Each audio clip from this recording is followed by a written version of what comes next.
the President of the United States.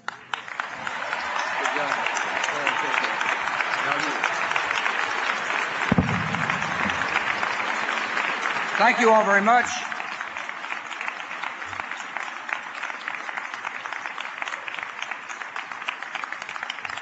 Thank you very much, Bruce. Thanks for your introduction. Bruce is a polite guy. I thought what he was going to say, it's about time you showed up.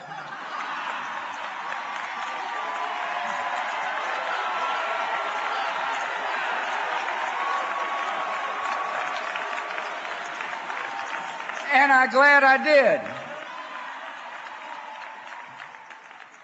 See, I see this as a moment of opportunity. I have come to celebrate the heroism of the Civil Rights Movement and the accomplishments of the NAACP.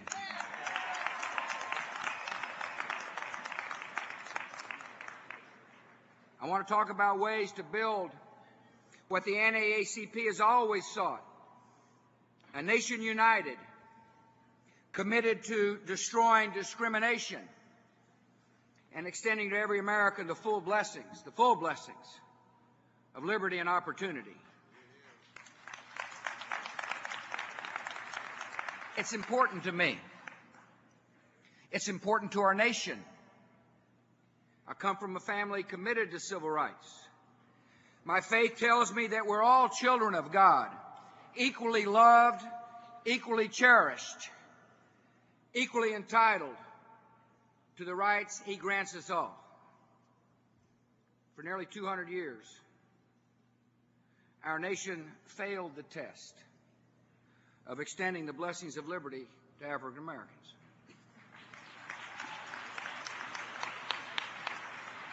Slavery was legal for nearly 100 years, and discrimination legal in many places for nearly 100 years more. Taken together, the record place a stain on America's founding, a stain that we have not yet wiped clean.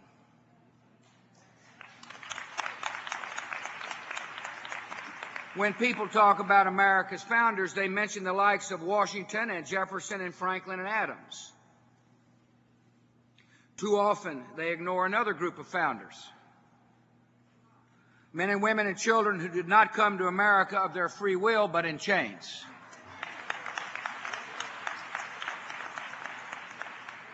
These founders literally helped build our country. They chopped the wood, they built the homes, they tilled the fields, and they reaped the harvest. They raised their children of others, even though their own children had been ripped away and sold to strangers. These founders were denied the most basic birthright, and that's freedom. Yet through captivity and oppression, they kept the faith. They carved a great nation out of the wilderness, and later their descendants led a people out of the wilderness of bigotry. Nearly 200 years into our history as a nation, America experienced a second founding, the Civil Rights Movement. Some of those leaders are here.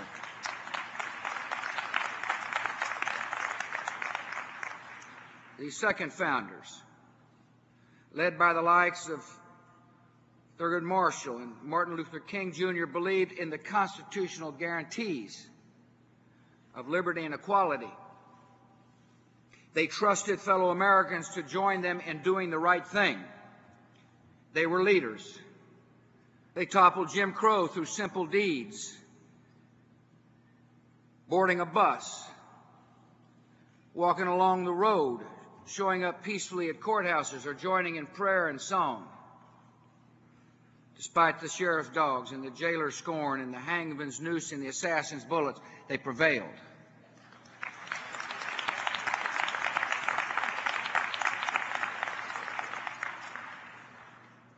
I don't know if you remember, 3 weeks ago I went to Memphis, Tennessee.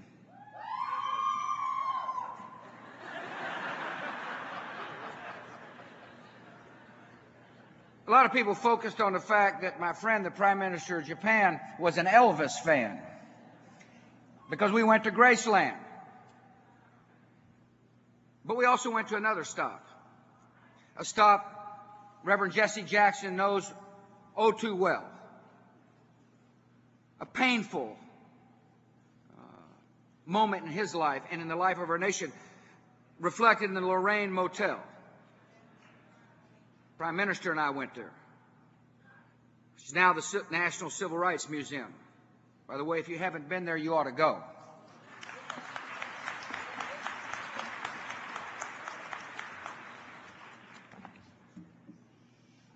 Among the people greeting me there was Dr. Benjamin Hooks.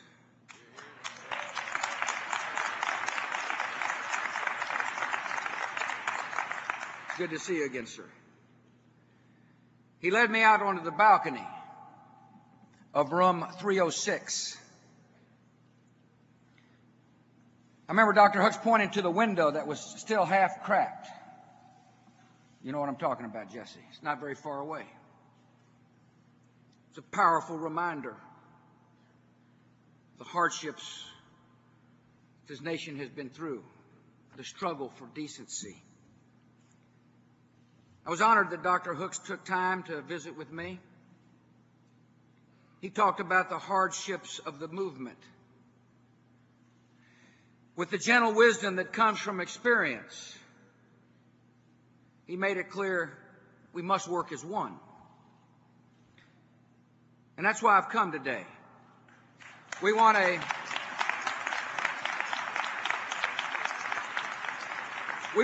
united America that is one nation under God, where every man and child and woman is valued and treated with dignity. We want a hopeful America where the prosperity and opportunities of our great land reach into every block of every neighborhood. We want an America that is constantly renewing itself, where citizens rise above political differences to heal old wounds, to build the bonds of brotherhood, and to move us ever closer to the founding promise of liberty and justice for all. Nearly 100 years after the NAACP's birth, America remains an unfolding story of freedom, and all of us have an obligation to play our part. I want to thank your chairman, Julian Bond, for his introduction, and thanks for greeting me today, Mr. Chairman. I asked him for a few pointers on how to give a speech.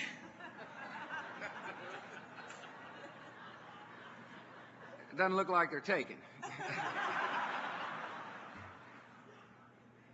I want to thank Rosalind Brock, the Vice Chairman of the Board, as well.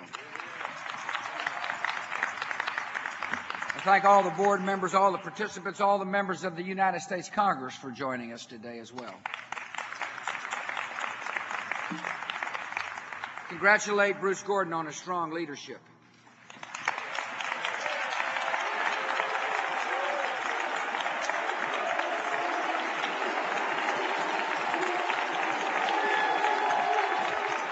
I've gotten to know him. See, shortly after he was elected, he came by the Oval Office. He doesn't mince words. It's clear what's on his mind. He's also a results-oriented person. I'm pleased to say that I'm an admirer of Bruce Gordon, and we've got a good working relationship. I don't know if that helps you or hurts you.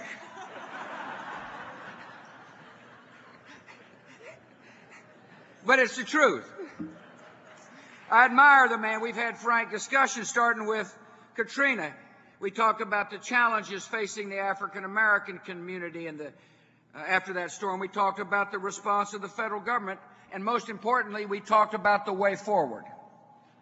We talked about what we can do working together to move forward. And as a result of that first meeting, we found areas where we share common purpose. And we have resolved to work together in practical ways. I don't expect Bruce to become a Republican, and neither do you. But I do want to work with him, and that's what I'm here to talk to you about. And so we've been working together in helping the citizens along the Gulf Coast recover from one of the worst natural disasters in our nation's history. You know, when we met, I told Bruce that I would work with the Congress to make sure we dedicated enough money to help the folks. He kind of looked at me like, sure, he's heard these political promises before. It's not the first time that he'd heard somebody say, well, we'll work together to see if we can't get enough money. And I suspect he might have thought, well, he's just trying to get me out of the Oval Office. But I meant what I said, and I want to thank the United States Congress for joining with the administration. We've committed over $110 billion to help the people on the Gulf Coast. That's money to go to build new homes, good schools. Bruce and I talked a lot about how do we make sure the contracting that goes on down there in the Gulf Coast goes to minority-owned businesses. The road to recovery is long and difficult, but we will continue to work together to implement the strategy that Bruce and I worked on along with other people like Donna Brazile and other leaders. We've got a plan, and we've got a commitment. And the commitment is not only to work together, but it's a commitment to the people of the Gulf Coast of the United States to see to it that their lives are better and brighter than before the storm. We also work together to ensure that African Americans can take advantage of the new Medicare drug benefit. Look, I understand that we had a political disagreement on the bill. I know that. But I worked with the Congress to make sure that the days of seniors having to choose between food and medicine is over. And that's the case of this new Medicare benefit. The federal government pays over 95% of the cost for our nation's poorest seniors to get this new drug benefit. And I want to thank the NAACP for recognizing that it's important to help our seniors sign up for this benefit. We put politics aside. We said the day is over of arguing about the bill. Let's make sure people receive the benefits of this bill. Bruce Gordon has shown leadership on this important issue, and I want to thank you for that. Now, we'll work together, and as we do so, you must understand, I understand, that racism still lingers in America.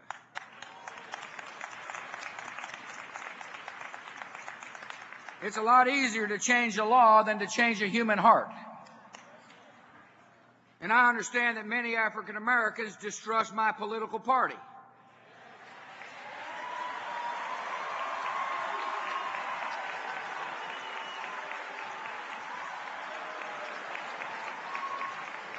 I consider it a tragedy that the party of Abraham Lincoln let go of his historic ties with the African American community.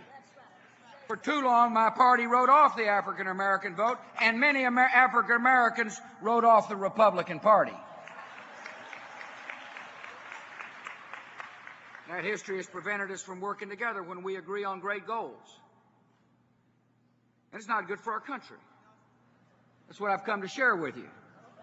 We put the interest of the country above political party. I want to change the relationship. The American we seek should be bigger than politics.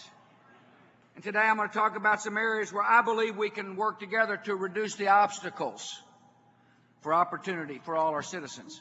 And that starts, by the way, with education.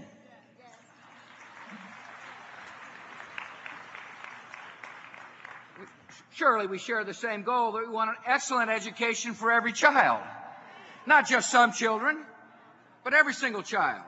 You know, I can remember being the governor of Texas. I don't know if there's any Texans here or not. Tell them hi at home. You know, I remember going to a 9th grade class when I was the governor. As in a neighborhood, it's a low-income neighborhood there in Houston. And I asked the 9th grade teacher, I said, how's it going? The man looked me in the eye and said, my students cannot read. That's wrong. To hear a 9th grade teacher say, my students cannot read. I decided to do something about it when I was the governor, and I decided to do something about that when I became the president. See, we must challenge a system that simply shuffles children through grade to grade without determining whether they can read, write, and add and subtract. It's a system, see, I like to call it this. We need to challenge the soft bigotry of low expectations.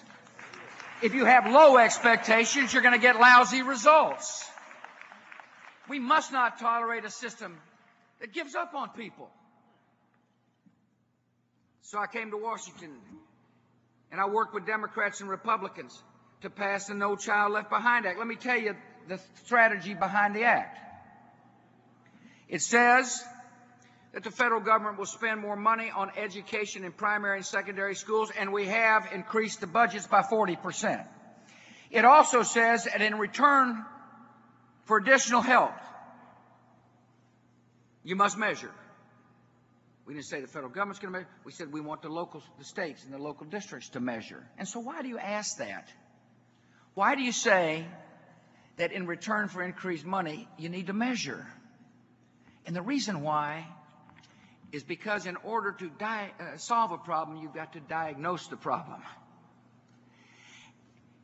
Measuring results can tell us whether or not teaching methodology is sound.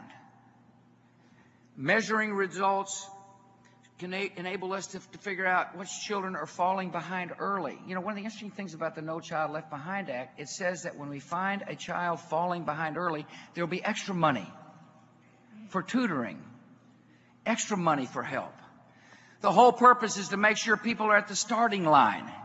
The whole purpose is to make sure that the teacher that told me that my children can't read no longer happens in the 9th grade. Measuring helps us determine how we're doing. There's an achievement gap in America that's wrong for America. An achievement gap that says we're not fulfilling the promise. One of the barriers to opportunity, one of the obstacles to success is the fact that too many of our children aren't reading at grade level. And we know that because we measure, and we're doing something about it. Actually, the achievement gap is beginning to close. There's more work to be done.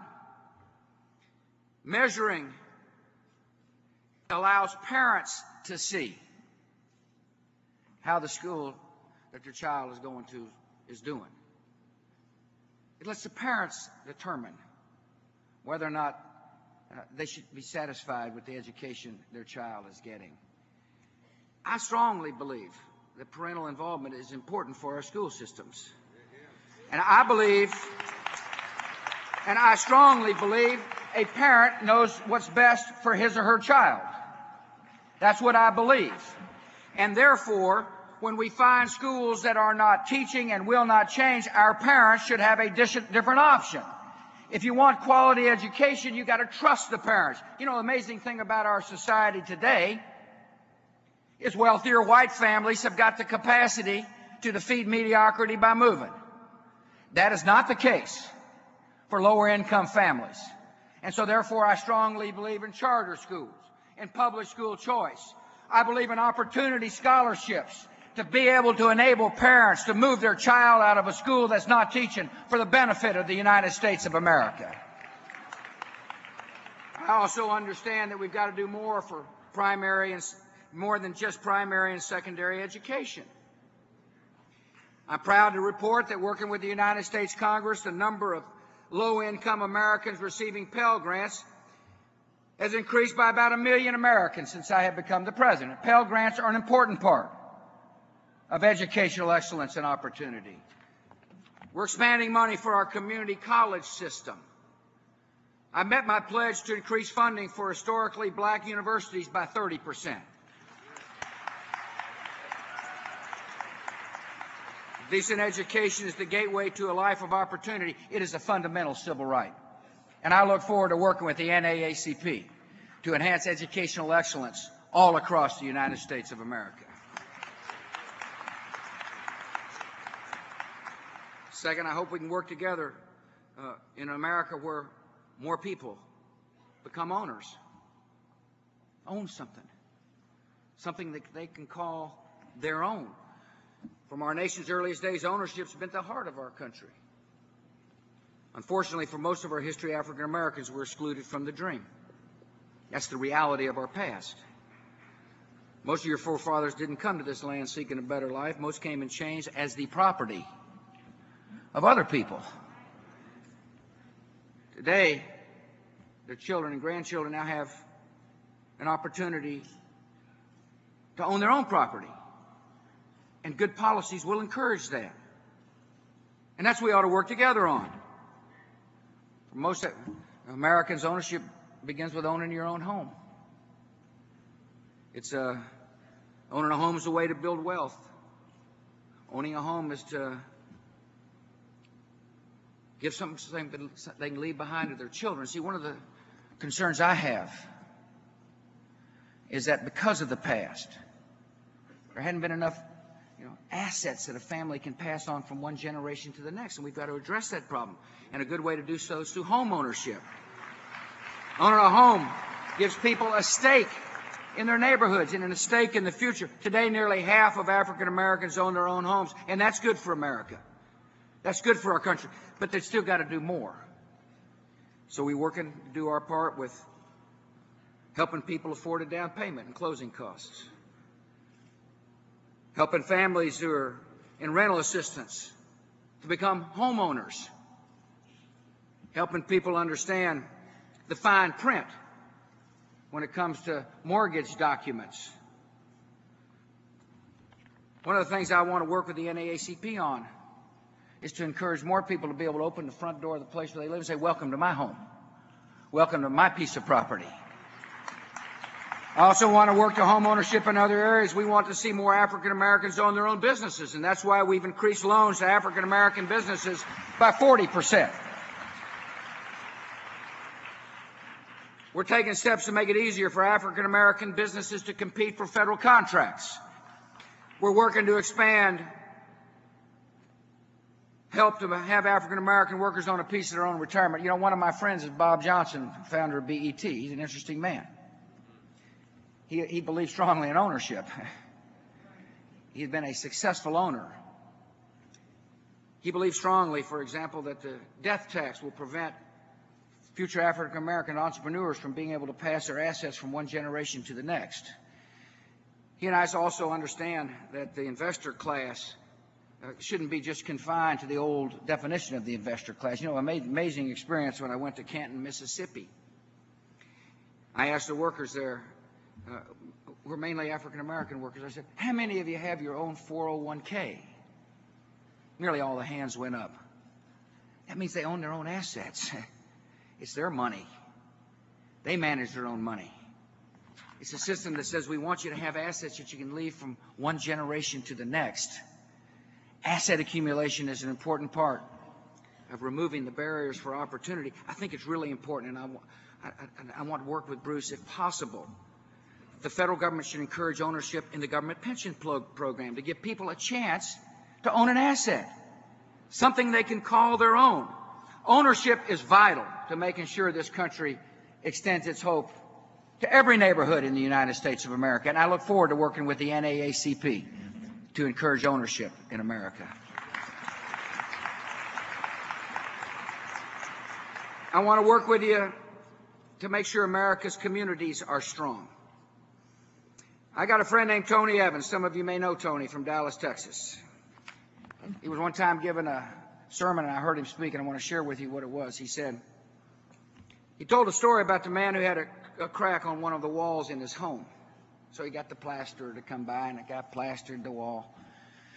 And about 4 days later, the crack reappeared. Got another plaster in, put the plaster on the wall, and it reappeared again. He's getting frustrated. He finally called a wise fellow over. The man explained what the problem was the cracks on the wall. He said, look, in order to solve the cracks on the wall, you have to fix the foundation. What I want to do is work with the NAACP to help fix the foundations of our society. We want strong families. We want to help people who need help. We want to help the addicted. We want to help the homeless. We want to help those who are trying to re-enter society after having been incarcerated. That's what we want to do. We want to help lives be improved. Government can hand out money, and we do, but it cannot put hope in a person's heart or a sense of purpose in a person's life. That's why I strongly support institutions of faith and community service all around our country. I believe in the neighborhood helpers and healers, and I put this policy in place. We provided more than $5 billion to faith-based groups that are running the soup kitchens and sheltering the homeless and healing the addicted and helping people re-enter our society. People who are providing compassionate care and love. Organizations of faith exist to love a neighbor like they'd like to be loved themselves. And I believe it's important for government to not only welcome but to encourage faith-based programs to help solve the intractable problems of our society. And this faith-based initiative is being challenged in the courts. They claim that they fight the initiative in the name of civil liberties, yet they do not seem to realize that the organizations they're trying to prevent from accessing federal money are the same ones that help win the struggle of civil rights. I believe if an organization gets good results and helps people turn their lives around, it deserves support of government. We should not discriminate based upon religion. We ought to welcome religious institutions into helping solve and save America one soul and one heart at a time.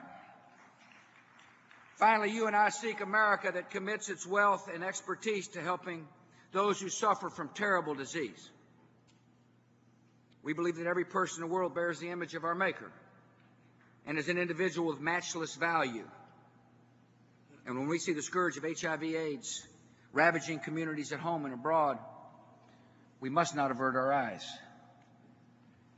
Today, more than 1 million of our fellow Americans live with HIV, and more than half of all AIDS cases arise in the African American community.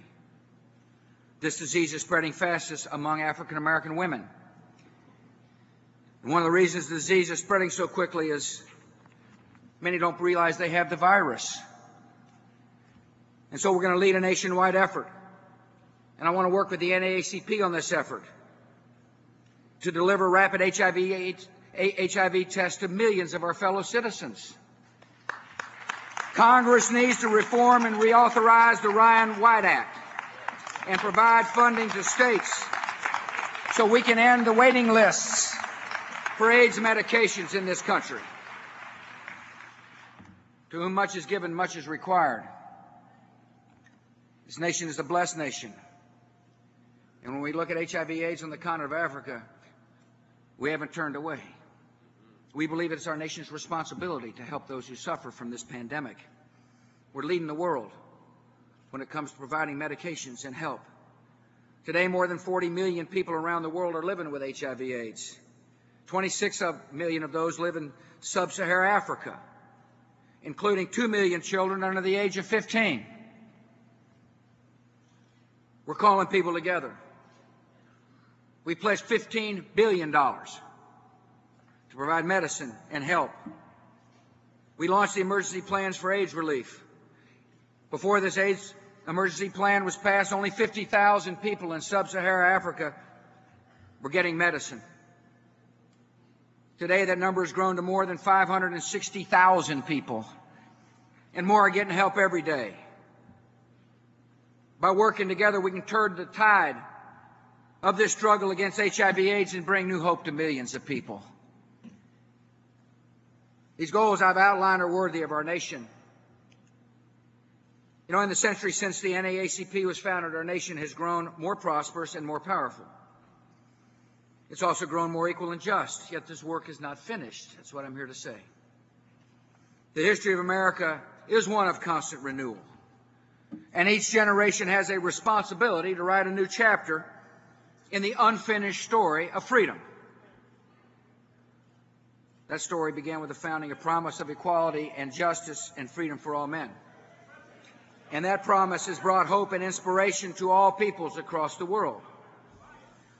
Yet our founding was also imperfect, because the human beings that made our founding were imperfect. Many of the same founders who signed their names to a parchment declaring that all men are created equal permitted whole categories of human beings to be excluded from these words. The future of our founding, to live up to its own words, opened a wound that has persisted to today. In the 19th century, the wound resulted in a civil war. In the 20th century, it denied African Americans the vote in many parts of our country. And at the beginnings of the 21st century, the wound is not fully healed, and whole communities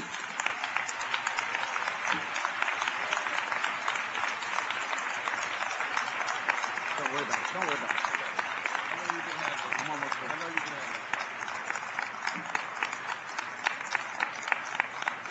there. To heal this wound for good, we must continue to work for a new founding that redeems the promise of our Declaration and guarantees the birthright of every citizen.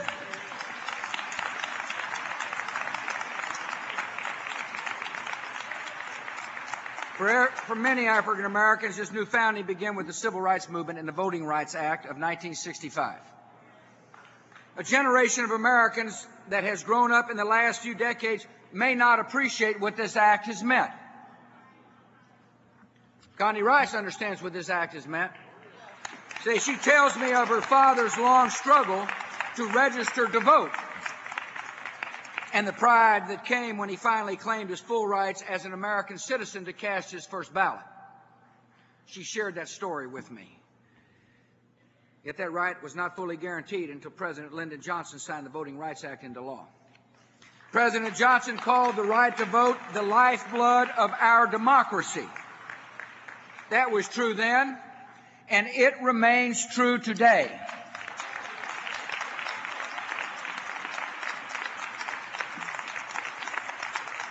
I thank the members of the House of Representatives for reauthorizing the Voting Rights Act. Soon the Senate will take up the legislation. I look forward to the Senate passing this bill promptly, without amendment.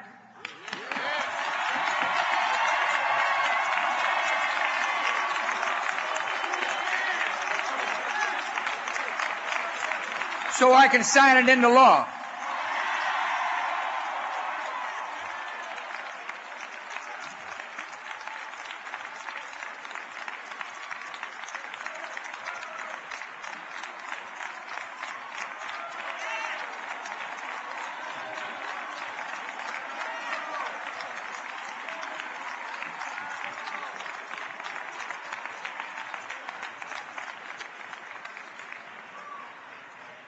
There's an old Methodist hymn that speaks of God guiding us with a hand of power and a heart of love. We cannot know God's plans, but we trust in His purposes, because we know that the Creator who wrote the desire for liberty in our hearts also gives us the strength and wisdom to fulfill it. And the God who has brought us thus far on the way will give us the strength to finish the journey. Thank you for having me. May God bless.